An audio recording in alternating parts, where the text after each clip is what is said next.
Nokia Power Technologies Grandwave FHO 5000 model unboxing video.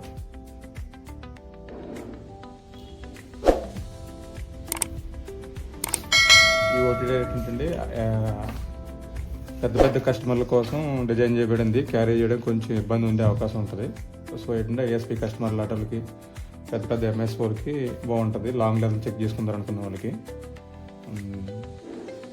అలాగే ఇంకేంటంటే ఓటీడీఆర్ port ఒకటి ఇచ్చాడు, విఎఫ్ఎల్ ఒకటి. ఇది ఓటీడీఆర్కి ఎఫ్సి కనెక్టర్ ఇచ్చాడు, ప్లస్ ఎఫ్సి ఒకటి ఇచ్చాడు, రెండు ఇచ్చాడు. పవర్ మీటర్ ఒకటి. ఇది 1625 వేవ్ లెంత్ ఆప్షన్ మనం పర్చేజ్ చేసినప్పుడు ఈ డమ్మీని ఆన్ చేస్తారనమాట. ఎలాంటి పోర్ట్ ఒకటి పెట్టి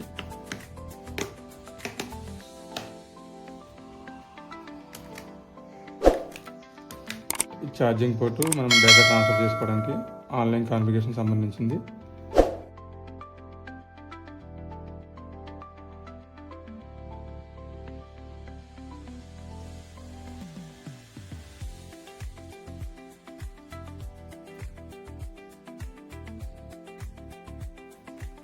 DB ఓటీడీఆర్. దీంట్లో ఆప్షన్స్ ఏంటంటే OTDR option, source meter plus power meter, VFL, FLM అని చెప్పేసి మంచి ఆప్షన్ చెప్పుకోవచ్చు. ఇదొకటి మనకు తెలియదు, దీని గురించి ఐడియా లేదు, తెలుసుకొని చెప్తాను తర్వాత మీకు.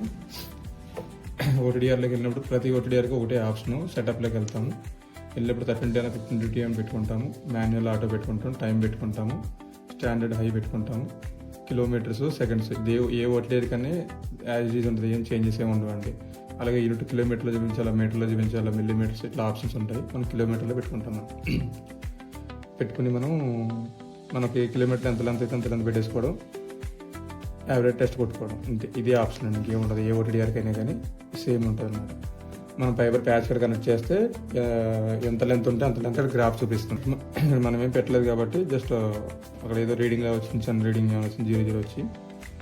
సో ఇది ఆప్షన్ కూడా ప్యాచ్ కూడా పెడితే మనకి ఎన్ని కిలోమీటర్లు వస్తుంది ఏంటన్నది ఈవెంట్లో చూపిస్తుంది. మా ఇంకా టీఆర్ బాక్స్లో ఉన్నా కానీ ఈవెంట్ 1 2 3 అని చూపిస్తున్నాను.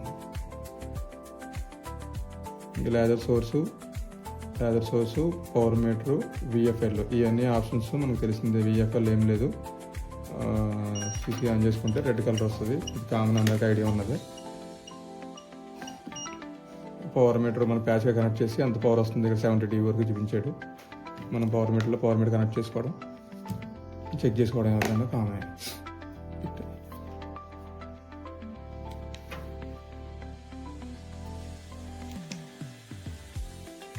దీని గురించి మనం ఓటీడీఆర్ గురించి తెలుసుకుందాం అనుకున్నప్పుడు లోపల ఇంటర్నల్లోకి వెళ్తే దీనికి సంబంధించిన language, black and white screen, date, time, shut down time, ఈ ఐపీఆర్ సంబంధించిన అడ్రస్, కంపెనీకి సంబంధించిన కాకుండా ఈ ఎప్పుడు ఆటో పవర్ షట్ డౌన్ అవ్వాలి, బ్రైట్నెస్ ఇంక్రీజ్ చేసుకోవడం, ఇవన్నీ కూడా దీంట్లో వస్తాయి అన్నమాట. సిస్టమ్ ఇన్ఫర్మేషన్ సంబంధించి model number, serial number, software, ఇవన్నీ కూడా దీంట్లో ఉంటాయి అన్నమాట. మీకు మామూలుగా మనకి ఏంటంటే